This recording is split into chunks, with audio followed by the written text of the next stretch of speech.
রমাদানে প্রতি বছর দ্রব্যমূল্যের বৃদ্ধি ঘটে থাকে। এর কারণ কি বলে মনে করেন এবং প্রতিকারের উপায় কি?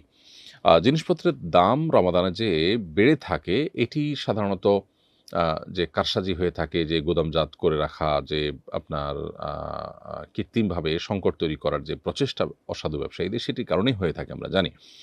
অতএব এটিকে কঠোরভাবে নিয়ন্ত্রণ করা হলো সবচেয়ে বড় কাজ। আলহামদুলিল্লাহ, আ বিগত রমাদানেও অত্যন্ত দারুণভাবে এই কাজটি আ করতে পেরেছে সংশ্লিষ্ট কর্তৃপক্ষ। এজন্য তারা অবশ্যই ধন্যবাদ পেতে পারেন।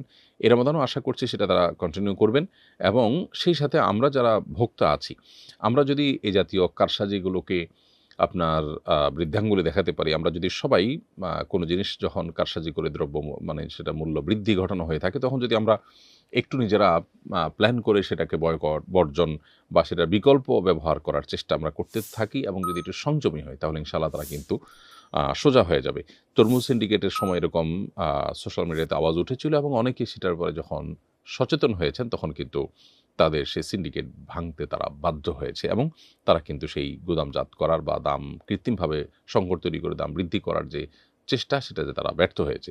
অতএব এই প্রক্রিয়াটা আমাদের অবলম্বন করা দরকার এবং এ ধরনের অপরাধকে অত্যন্ত জঘন্য অপরাধ হিসাবে চিহ্নিত করে সেটার বিচার হওয়া দরকার। আমাদের দেশে বিচারহীনতার কালচারটার কারণে কোনো সমস্যারই আমরা আসলে সমাধান করতে পারছি না।